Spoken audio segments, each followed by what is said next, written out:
What happens when a stranger with an unnaturally wide smile appears on your sidewalk during Halloween decorating, watching your 10-year-old son with predatory interest?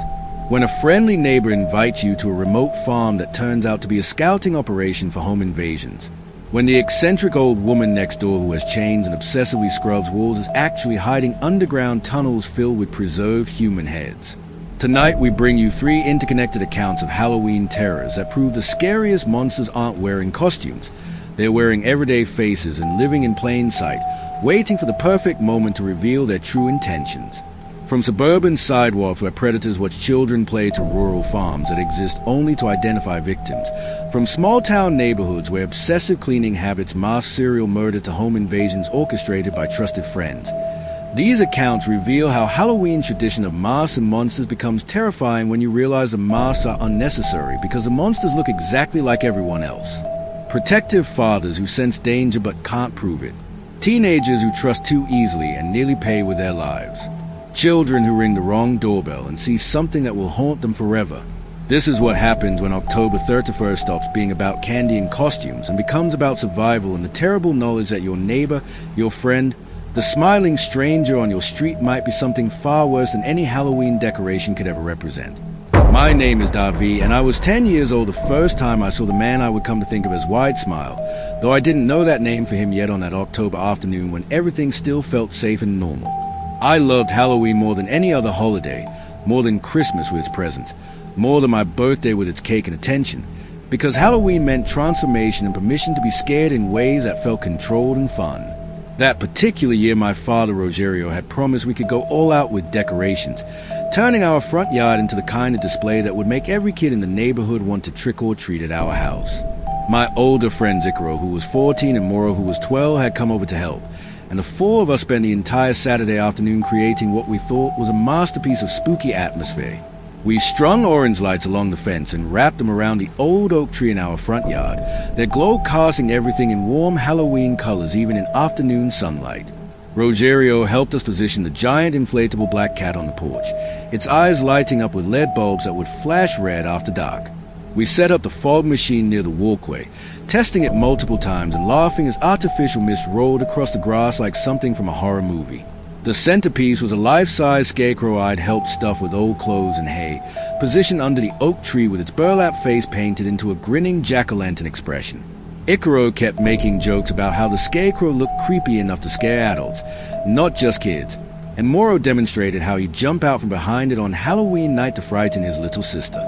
We were admiring our wake, standing back to appreciate the full effect of the decorations, when I noticed someone standing on the sidewalk in front of our house. A man I'd never seen before in our neighborhood, tall and thin, wearing ordinary jeans and a jacket that seemed too light for the October chill. But what caught my attention immediately, what made something cold settle in my stomach despite the warm afternoon, was his smile. It was too wide, stretching across his face in a way that looked painful or wrong, showing too many teeth and not reaching his eyes at all. He just stood there motionless, staring at our house, at our decorations, at us, not waving, not walking past like a normal person would, just standing and smiling that awful too wide smile. "That's quite a setup you've got there," the man called out, his voice friendly enough but somehow not matching that disturbing smile. "Best Halloween decorations on the street, I'd say. Your son." He nodded toward me and I instinctively moved closer to my father. Rogerio's hand came down on my shoulder, not hard but firm, a gesture that felt protective. "We worked hard on it," my father replied, his tone polite but with an edge I recognized as a voice he used when he was being careful, when something didn't feel right. "Can we help you with something?" The question was pointed, a polite way of asking why the stranger was standing on our sidewalk staring at my child. The man's smile never wavered, but something flickered in his eyes, something cold and calculating that made me want to hide behind my father even though I was 10 and supposed to be too old for that kind of fare. "Just admiring your work, planning my trick-or-treat route for my nephew, seeing which houses look most generous." He emphasized the word generous in a way that felt wrong, like he was talking about something other than candy. "This one's definitely on the list. I'll make sure we stop by." The way he said we and the way his eyes kept returning to me rather than the decorations made my father step slightly in front of me, positioning himself as a barrier between the stranger and his son. The man's smile finally broke then, just for a second, replaced by an expression I couldn't quite read but that looked angry or frustrated before the smile snapped back into place like a mask being repositioned. He walked away without another word, that too wide smile visible until he turned the corner and disappeared from view. 3 nights later, I woke to a sound I couldn't immediately identify, something between a thud and a scrape coming from outside my bedroom window. I lay in bed for a moment trying to convince myself it was just a branch hitting a house in the wind or a cat knocking over something in our yard, but the sound didn't repeat and the silence that followed felt wrong and heavy. My room faced the front yard where we'd set up all our Halloween decorations, and pale orange light from the string lights filtered through my curtains, creating dancing shadows on my walls. I got out of bed quietly, careful not to wake my parents whose room was down the hall, and moved to the window to look outside. What I saw made my breath catch in my throat, and my hands gripped the windowsill hard enough that my knuckles went white. The scarecrow, with positioned so carefully under the oak tree, was lying on the ground, its stuffed body sprawled at an unnatural angle like it had been knocked over or thrown. But that wasn't what terrified me. Between the tree trunk and the fallen scarecrow stood a figure, tall and thin and completely motionless, positioned in a way that gave them a clear view of our house and particularly of the upstairs windows where the bedrooms were located. Even in the dim orange glow from the string lights, I could make out enough details to know it was him, the man from 3 days ago, the one with the too wide smile. He was just standing there in our front yard in the middle of the night, staring up at our house like he was studying it, memorizing the layout, choosing which window would be easiest to access. I backed away from my window so quickly I nearly tripped over my desk chair, my heart hammering so hard I could hear blood rushing in my ears. I ran down the hall to my parents' room and shook my father awake with hands that wouldn't stop trembling. "Dad, there's someone in the yard. The man from before. He's just standing there looking at the house." Rogerio was out of bed immediately, that instant alertness parents develop when their children report danger. He grabbed the baseball bat he kept in the closet and told me to stay in the room with my mother while he checked outside. I watched from my parents' bedroom window, positioned where I could see the front yard, as my father went downstairs and out the front door. The moment Rogerio stepped onto the porch with the bat in his hands, the figure in our yard moved for the first time since I'd spotted him. He didn't run or show any sign of panic at being caught trespassing in someone's yard at 2 a.m. He simply turned and walked calmly toward the sidewalk, that same unhurried pace from 3 days ago, like he had all the time in the world and wasn't concerned about consequences. My father followed to the edge of our property, close enough to get a good look at the intruder, but not close enough to leave our yard and escalate the situation into something more dangerous. They stood there for a moment, my father with his bat and the stranger with his hands casually in his pockets, just looking at each other in the orange Halloween lighting. When Rogerio came back inside, he spent 20 minutes checking every door and window in the house, making sure everything was locked and secured. He told me it was probably just someone cutting through yards on their way home, that the scarecrow had likely fallen over from wind, and the timing was just coincidental. But I could see in his eyes that he didn't believe his own explanation, that he'd felt the same wrongness I had felt when that man first appeared on our sidewalk 3 days earlier. We both knew what would seem wasn't random or innocent, even if neither of us wanted to admit out loud that some stranger had been standing in our yard in the middle of the night studying our house with intentions we didn't want to imagine. My father kept the baseball bat leaning against his nightstand from that night forward, and I noticed he started coming home from work earlier than usual in the days leading up to Halloween, making sure he was there when I got home from school rather than leaving me alone in the house even for an hour. Halloween night finally arrived, and despite everything that had happened, I was determined to go trick-or-treating with Icaro and Moro like we'd planned all month. I'd spent weeks perfecting my ninja costume, black clothes with a foam sword my mother had made, a mask that covered everything but my eyes, throwing stars made from cardboard painted silver. Icaro was dressed as a werewolf with an elaborate mask and fake fur, and Moro had gone full vampire with plastic fangs and a cape that kept getting tangled in his legs. We started in our immediate neighborhood where my father could keep an eye on us from our porch, hitting all the houses we knew would give good candy and avoiding the ones that gave out toothbrushes or religious pamphlets. As the evening progressed and our bags got heavier with candy, we got braver and started venturing into streets further from home. The 3 of us ended up on a block I'd never been to before, houses spaced further apart with fewer streetlights and fewer decorations, the kind of area where Halloween participation seemed optional rather than enthusiastic. We were approaching a house with a single flickering porch light when I saw him. Wide smile, standing in the shadow between two houses, watching us approach, holding an empty metal bowl like he was preparing to offer candy. But there was nothing welcoming about his posture or the way that two wide smiles stretched across his face in the dim light. Trick or treat. Icaro called out nervously as we reached the bottom of the driveway, all three of us instinctively staying close together. The man didn't respond to Icaro or Moro. His eyes were locked on me, only me, and he started walking toward us with deliberate steps that were neither fast nor slow but somehow wrong in their measured certainty. Run, I whispered to my friends, my voice barely audible through the ninja mask. Run now.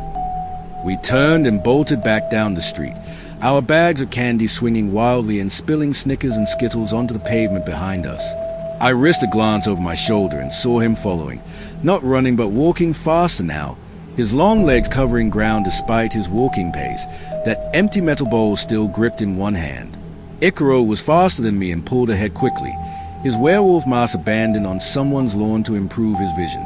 Moro kept pace beside me for a while, but his vampire cape caught on a fence and he had to stop to untangle it, shouting for us to wait. I hesitated, torn between helping my friend and the terror driving me forward, but Wide Smile was getting closer, and something in his expression told me that if he caught any of us it would be me he'd grab, not Icaro or Moro. I kept running, guilt mixing with fear, my ninja sword falling from my belt and clattering onto the sidewalk. The man was close enough now that I could hear his breathing, steady and controlled, and I knew with absolute certainty that I couldn't outrun him much longer. Then my father appeared from a side street ahead of us, his car screeching to a stop at the intersection, and Rogerio jumping out before the engine even stopped running. "Get away from MY's son," he roared, his voice carrying more fury than I'd ever heard from him before. Wide Smile stopped immediately, his hands rising in a gesture that might have been surrender or might have been mockery. My father positioned himself between us, much larger and more solid than the thin stranger, and for a long moment they just stared at each other while I gasped for breath behind Rogerio's protective bulk. Finally the man lowered his hands, smiled that awful two-wide smile one more time, and walked away into the darkness between houses as casually as he'd left our yard 3 nights earlier. We drove home in complete silence, my hand gripped so tightly in my father's that it hurt, both of us understanding without words that we'd just escaped something terrible and that Halloween had stopped being fun the moment monsters stopped being pretend. My name is Lucas, and I was 17 when I learned that the friendly neighbor who invites you to check out a great pumpkin farm might actually be scouting you for a home invasion crew. I lived in a quiet suburb where everyone knew everyone else, the kind of place where people didn't lock their doors during the day and kids rode bikes unsupervised until street lights came on. My next-door neighbor, Mr. Almeida, was a retired teacher who liked to host small gatherings in his backyard, informal barbecues where he'd invite neighbors and their kids to maintain community connections. I'd been to maybe a dozen of these over the years, usually helping him set up chairs or flip burgers while adults talk about property taxes and lawn care. That October, Mr. Almeida mentioned he had a nephew visiting from the city who was about my age, someone who might appreciate having a friend to hang out with while he was staying for a few weeks. I arrived at the barbecue to find Bruno already there, a 19-year-old with an easy smile and the kind of casual confidence that came from growing up somewhere more exciting than our suburb. He was tall and athletic-looking, dressed in expensive sneakers and a jacket with a brand logo I recognized from advertisements but couldn't afford. We fell into conversation easily, discovering we both played the same video games and followed the same sports teams, that surface-level compatibility that feels like genuine friendship when you're young and don't know to look deeper. We exchanged numbers and spent the next few days texting about game strategies and upcoming releases, making plans to hang out once Bruno's visit was over and he was back in the city where I could come visit and he'd show me around. When I mentioned during one of these text conversations that I still needed to get a pumpkin for carving before Halloween, Bruno immediately suggested a place he knew about from driving around the area. There's this farm out on rural Route 12. Family operation. They grow the most incredible pumpkins you've ever seen. Way better than the grocery store stuff. I could take you there this weekend if you want. My uncle won't need his car. The offer seemed generous and I accepted without hesitation, without wondering why someone who'd only been visiting the area for a week would already know about a specific pumpkin farm on a rural road I'd never heard of despite living here my entire life. That Saturday afternoon, Bruno picked me up in Mr. Almeida's sedan, which he drove with the casual comfort of someone who'd borrowed it many times before. We headed out of the suburbs toward genuinely rural areas, houses giving way to fields and farms, pavement giving way to gravel roads. Bruno was chatty and friendly the whole drive, asking questions about my family and our house and what my parents did for work. Questions that seemed like normal getting-to-know-you conversation, but that I would later recognize as information gathering. After about 30 minutes of driving through increasingly remote countryside, Bruno turned onto a narrow road marked by a faded wooden sign reading Miller's Farm, in letters almost worn away by weather and age. Fog had rolled in during the drive, thick enough that I could barely see more than 20 feet ahead, turning familiar autumn scenery into something from a horror movie. The farm, when we reached it, looked abandoned. No cars in the dirt driveway, no lights in the windows of the farmhouse, no people visible anywhere despite it being prime pumpkin selling season on a Saturday afternoon. Bruno parked and got out like this was completely normal, stretching and looking around at the fog-shrouded property with apparent satisfaction. "Best pumpkins around," he repeated, that easy smile never wavering. "Let me see if I can find someone to help us." Bruno walked away into the fog toward what looked like a large barn structure barely visible through the white mist, leaving me standing alone beside the car in complete silence, broken only by the drip of moisture from trees and the distant sound of something metal creaking in wind I couldn't feel. The fog created strange acoustic effects, making it impossible to judge distances or directions, sound seeming to come from everywhere and nowhere. I was starting to seriously regret agreeing to this trip. Starting to wish I'd just bought a pumpkin from the grocery store like a normal person, instead of trusting a guy I'd known for less than a week to take me to a remote farm in the middle of nowhere. After maybe 5 minutes that felt much longer, Bruno emerged from the fog accompanied by a man I immediately didn't like.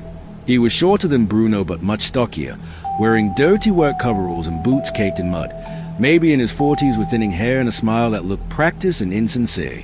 "This is Ottavio," Bruno introduced him. "He runs a farm with his family. I told him you're looking for a good pumpkin to carve."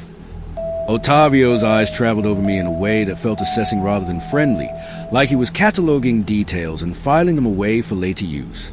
"Nice to meet you, Lucas," he said, and I wondered how he knew my name since Bruno hadn't mentioned it during the introduction. "Your friend here says you've got good taste. Why don't you come into the barn, and I'll show you what we've got."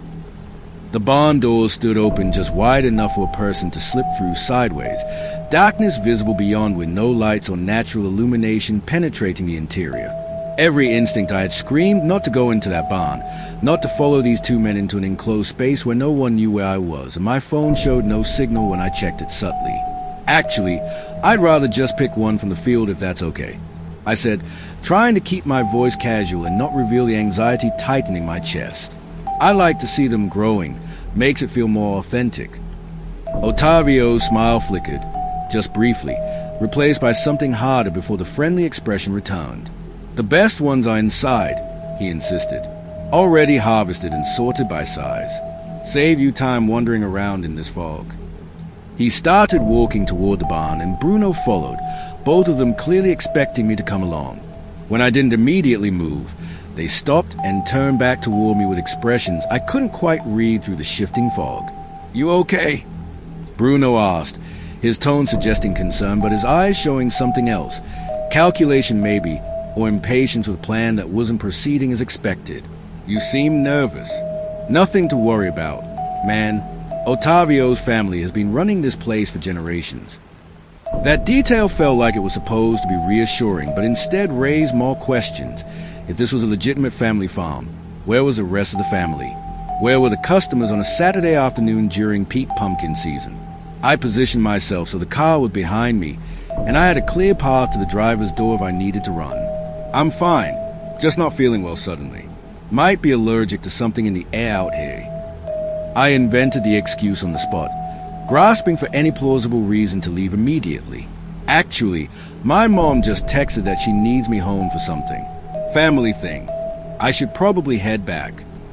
I pulled out my phone even though I knew there was no signal, pretending to read a message that didn't exist. Both men were watching me now with expressions that had lost all pretense of friendliness, and I noticed for the first time that Ottavio's hands were positioned near his pockets in a way that suggested he might be carrying something that he could quickly access if needed. I managed to extract myself from that farm visit through a combination of insistence and veiled threat about my family expecting me back by a certain time, making it clear that people knew where I was even though that was a lie. Bruno drove me back to the suburbs in near silence, the easy friendliness from earlier completely gone, replaced by tension you could cut with a knife. He dropped me off at my house without coming to the door, suggesting we hang out again, just driving away the moment I closed the car door. I went inside feeling shaken and confused, unable to fully articulate what had felt so wrong about that trip, but certain I'd narrowly avoided something dangerous. 2 weeks later, I decided to throw a small party at my house while my parents were out of town visiting my grandmother. Nothing wild, just 8 close friends, pizza and soda, a scary movie marathon to celebrate Halloween approaching. I'd mentioned the party in passing to Mr. Almeida when he asked how I was doing, not specifically inviting him, but making polite conversation. I definitely hadn't invited Bruno, since we'd barely spoken since the awkward farm trip. So I was surprised when Bruno showed up at my door around 8 p.m. carrying a bag of chips and acting like everything between us was completely normal. "Heard you were having people over," he said with that easy smile. "Thought I'd stop by since I'm still in town for another week."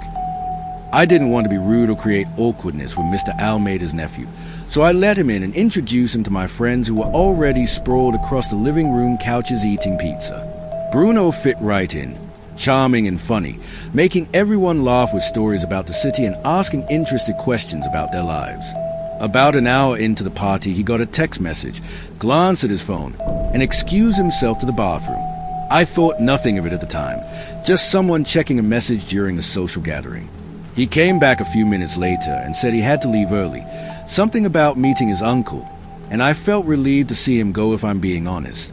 Maybe 15 minutes after Bruno left, the doorbell rang. I assumed he'd forgotten something and come back for it, so I opened the door without checking the peephole first. A man stood on my porch, tall, easily 6'4", wearing a realistic silicone mask that covered his entire face with the features of some generic middle-aged white guy. Before I could process what I was seeing or react in any way, he pushed past me into the house. One of my friends screamed. The man pulled a gun from his jacket, not pointing it directly at anyone, but holding it in a way that made it clear he would use it if necessary. "Everybody sit down and shut up," he said, his voice calm and controlled despite the mask muffling it slightly. "This is going to be very simple. You give me your phones, wallets, jewelry, and any other valuables you've got, and nobody gets hurt." My 8 friends and I sat frozen on the couches while this masked stranger circulated through a room with a garbage bag, collecting our belongings with business-like efficiency. Some of my friends were crying quietly, others just stared straight ahead in shock, all of us too terrified to resist or try to be heroes. What I noticed, what stood out even in my fear-addled state, was Bruno.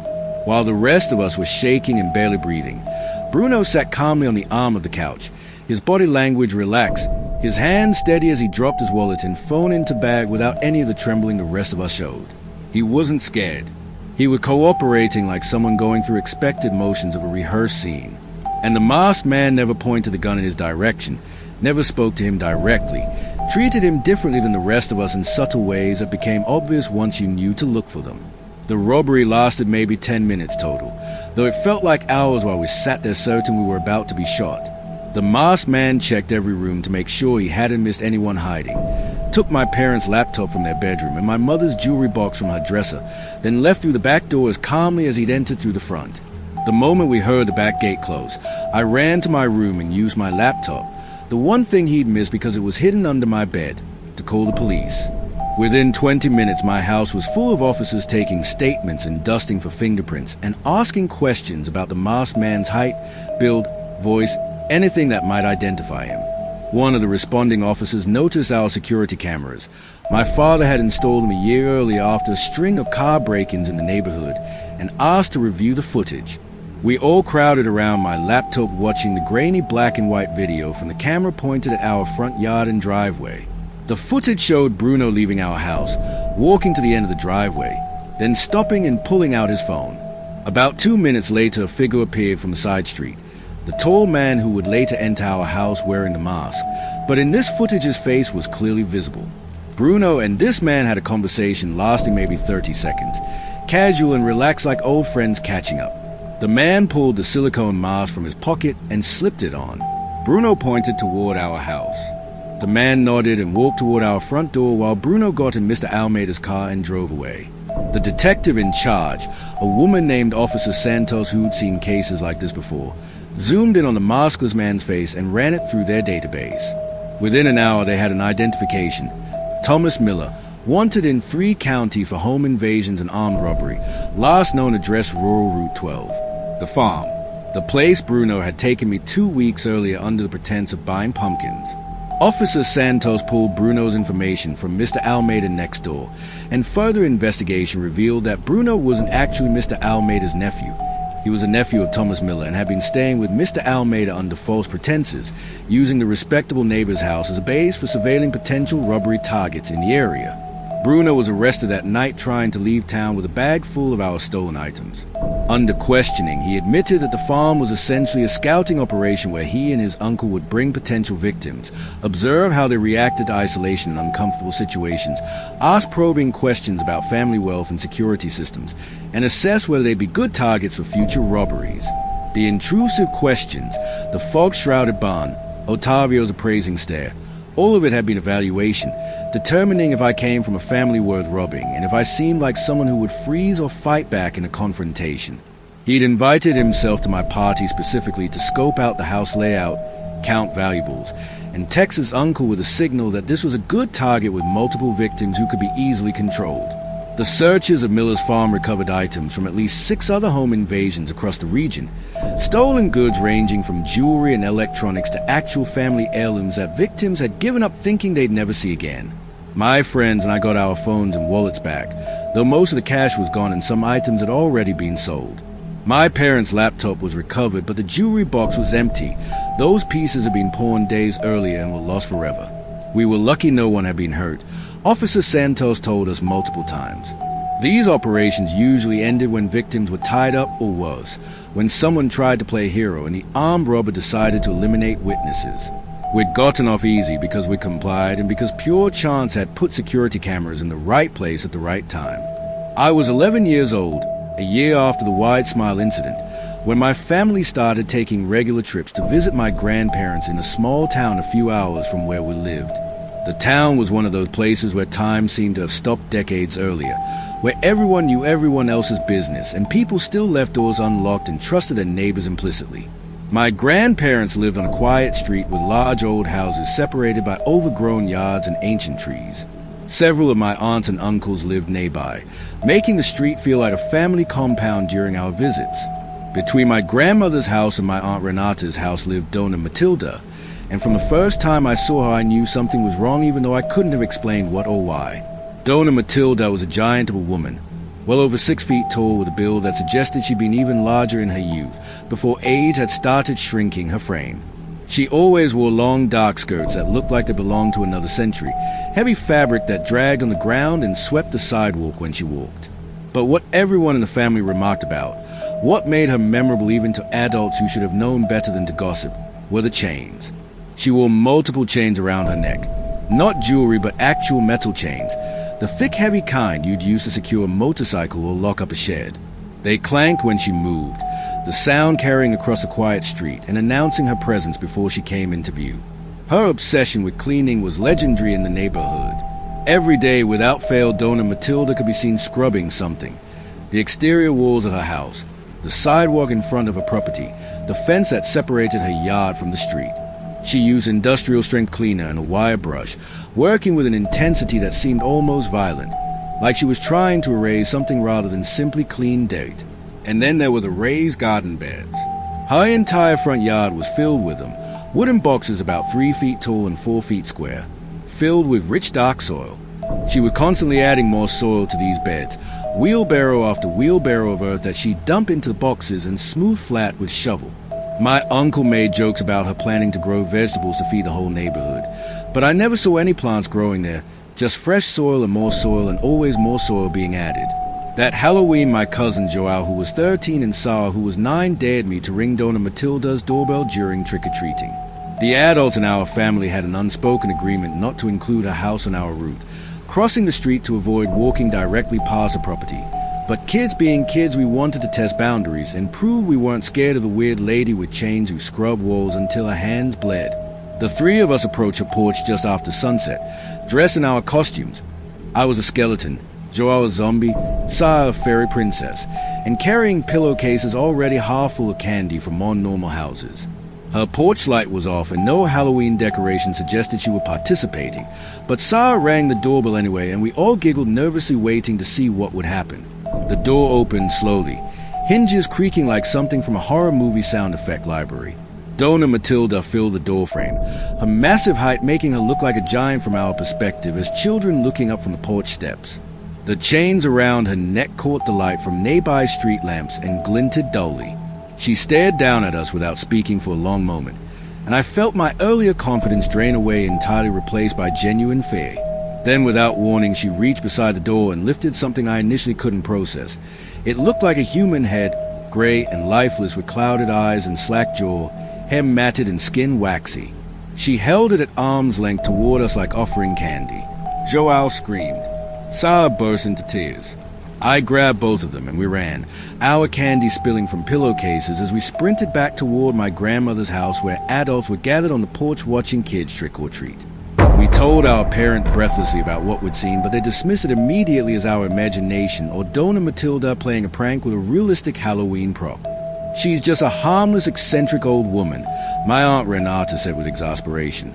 You kids shouldn't have bothered her in the first place. She doesn't celebrate Halloween, and you know that. We were sent to bed without anyone taking our story seriously, and I lay awake convinced I'd seen something real and terrible, but unable to prove it or convince any adult who might have the authority to investigate. 3 weeks later, the truth revealed itself in the most violent way possible. My Aunt Renata was unloading groceries from her car in her driveway when Dona Matilda appeared from the side yard, moving with shocking speed for someone her age. She was carrying what my aunt later described to police as a wire saw, the kind used for cutting through bone in butcher shops or surgery, wooden handles on each end of a length of serrated wire. Dona Matilda swung it toward my aunt's neck without warning or provocation, the wire catching in Renata's jacket collar and biting into her shoulder before she could even scream. Only the thickness of her winter coat saved her from having her throat cut entirely. My uncle Volta heard the commotion and ran outside carrying a fireplace poker, the only weapon readily available. He swung it hard across Dona Matilda's back, making her drop the wire saw and stumble forward. Volta positioned himself between the old woman and his wife while Renata scrambled back toward their house, leaving a trail of blood from her shoulder wound.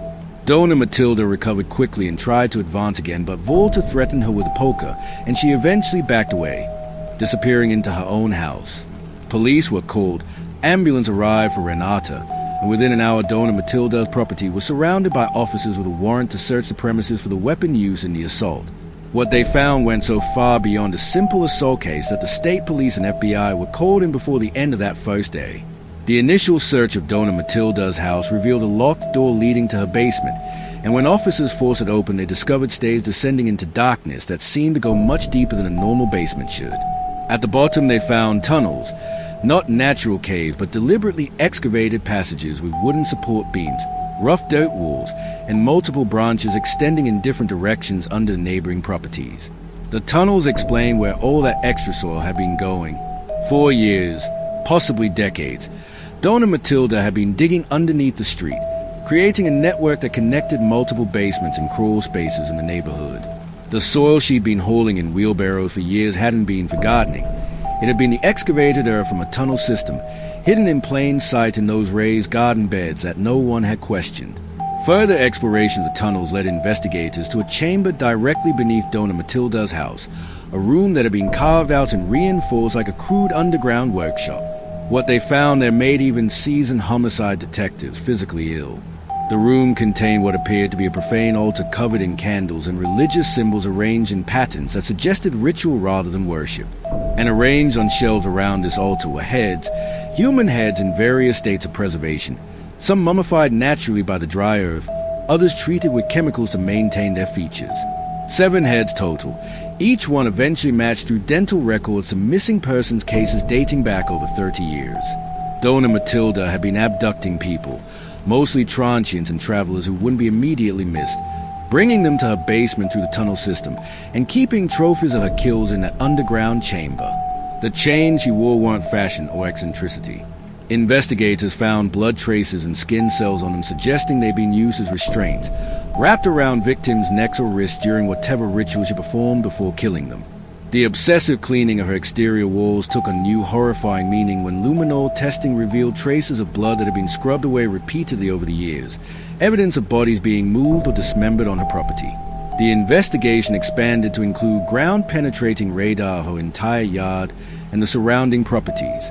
They found 3 more bodies buried in locations accessible through a tunnel system, victims who hadn't been preserved as trophies but simply disposed of in the earth that surrounded her underground network. Dona Matilda herself was deemed mentally incompetent to stand trial, diagnosed with schizophrenia and dissociative disorders that had likely been progressing untreated for most of her adult life. She was committed to a psychiatric facility for the criminally insane where she remained until her death 4 years later, never explaining her motives or expressing remorse for the lives she'd taken. The city condemned Dona Matilda's house within a week of the discoveries, the structure deemed unsafe due to the extensive tunnel network that had compromised its foundation and the foundations of neighboring properties. Demolition crews brought in to destroy the house found the work more difficult than expected. A tunnel system was more extensive than initial surveys had revealed, branches extending under the street to properties 2 blocks away in some directions. They had to fill the tunnels with concrete before demolishing the house itself to prevent sinkholes from forming across the entire neighborhood. My grandmother's street, once so peaceful and family-oriented, became a tourist destination for the morbidly curious. People driving by slowly to stare at the empty lot where Dona Matilda's house had stood, taking photos and posting them online with hashtags about serial killers and true crime. Property values plummeted throughout the neighborhood. Several families, including my Aunt Renata and Uncle Volta, moved away within months, unable to sleep in houses knowing what had been directly beneath them, unable to walk down sidewalks without imagining the tunnels running underneath like veins of evil through the earth. My grandparents held out for a year before finally selling at a loss and relocating to a retirement community in another state. I'm older now, in my 20s, and enough time has passed that I can reflect on these interconnected Halloween experiences with some perspective, though never complete understanding. The man with a wide smile who stalked our decorating and chased me on Halloween night was never identified or caught. After my father's confrontation with him that final time, he simply disappeared from our neighborhood and our lives like he'd never existed. I sometimes wonder if he moved on to another suburb, another family with young children, elaborate Halloween displays, whether some other 10-year-old somewhere felt that same cold recognition of predatory intent disguised as friendly interest. Bruno and his uncle Thomas Miller were convicted on multiple counts of armed robbery and conspiracy. Bruno got 8 years, his uncle 20. The farm on rural Route 12 was seized and sold, the new owners turning it into a legitimate pumpkin operation, though locals who knew its history tended to avoid it even after the Miller family was gone. I learned from that experience that friendliness and charm can be masked as effective as any silicone covering, that people who smile easily and ask interested questions might be gathering information for purposes that have nothing to do with friendship. I became more cautious about trust, more aware of the questions people ask and whether those questions serve connection or collection of intelligence. And Dona Matilda, the woman whose chains and cleaning and garden bed had been hiding decades of murder literally beneath the surface of a quiet neighborhood, she taught me the hardest lesson of all, that evil doesn't always look like evil, that the strange neighbors we dismiss as harmless eccentrics might be anything but harmless, that the things we choose not to see, the warnings we choose to rationalize away, the red flags we decide aren't important enough to investigate, these choices have consequences that can span years and claim lives. Those children who ran from her porch that Halloween night had seen something real, a glimpse of her true nature offered up like candy, and no adult had believed us because belief required accepting that something terrible was happening right next door and no one had noticed. Halloween means something different to me now than it did when I was 10 years old decorating our yard with my father and friends. The holiday that celebrates masks and monsters and the joy of controlled fear has become a reminder that the real monsters don't need masks because their human faces work perfectly well for camouflage. That wide smiles can hide predatory intent. That friendly neighbors might be scouting your home for robbery. That eccentric old ladies might be serial killers with underground chambers full of preserved heads. The horror isn't in the decorations or costumes or scary movies. It's in the ordinary faces around us, the neighbors and friends and strangers who smile while calculating darker purposes. I still participate in Halloween. Still hand out candy to neighborhood kids who come to my door in their costumes. Still appreciate the creativity and community connection the holiday represents. But I watch more carefully now. I notice which adults pay too much attention to particular children, which questions feel like genuine interest versus information gathering, which behaviors deviate from normal in ways that suggest something wrong beneath the surface. I trust my instincts when something feels off, even if I can't immediately articulate why. And when my own children are old enough for Halloween, if I'm ever brave enough to have children after knowing what I know, I'll teach them that the scariest part of October 31st isn't the ghosts and goblins. It's the smiling strangers who watch too carefully, and the friendly neighbors who invite you to isolated places, and the eccentric old women who wear chains for reasons no one bothers to question until bodies are found.